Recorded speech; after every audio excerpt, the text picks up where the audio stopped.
So this slide just gives a high-level overview of all the steps in the admissions process, and the other videos in this series will give more information about each of these steps. But just very briefly from this high-level perspective, the main steps are the following.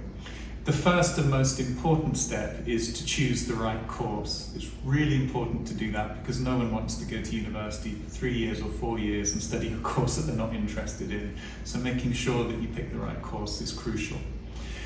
If you apply to Cambridge, you then have the option of choosing to apply to a particular college. And if you do that, that will be the college that processes your application.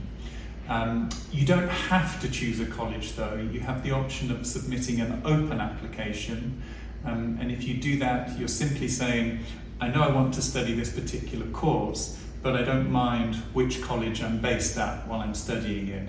And if you apply via the open application route, you'll just be randomly assigned to one of the colleges, and that college will then process your application exactly as normal. So there's no advantage, there's no disadvantage, it's just one of the options that's available to you. Having completed those steps, it's then really sensible to find out whether the course you've applied for, or the course that you're thinking of applying for, requires you to take an admissions assessment or an admissions test. Some of our courses do, some of our courses don't.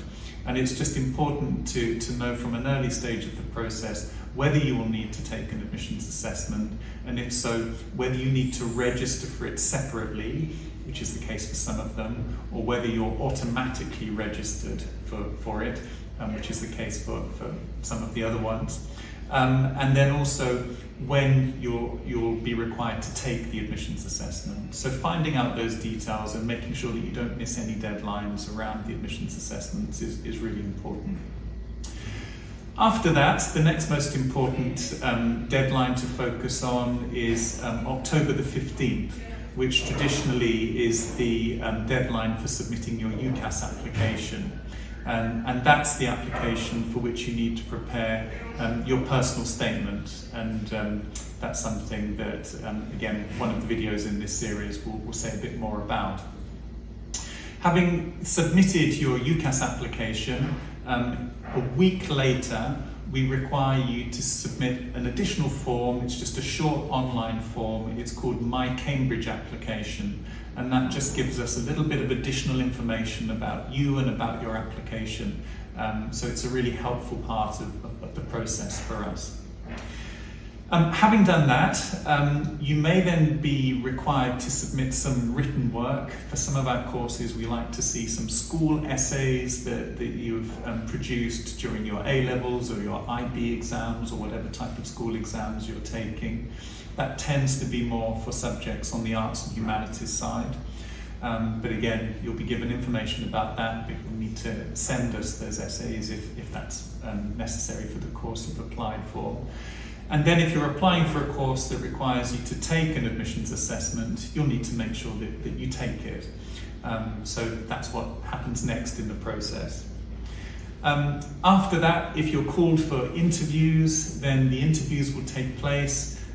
They normally happen in the first 2 weeks of December. Usually there are 2 interviews and they each last about half an hour. And that's another important part of the whole process. And then when we've collected all of this information, your UCAS application, your My Cambridge application, any written work, the information about your admissions assessment and the interviews, we put all of that information together, we look at it all holistically, and we make our decisions as to whether we make someone an offer or we choose not to make them an offer. And we communicate those decisions in sort of mid to late January. And that's really an overview of the whole process. And as I say, the other videos in this series will look at each of those steps in more detail.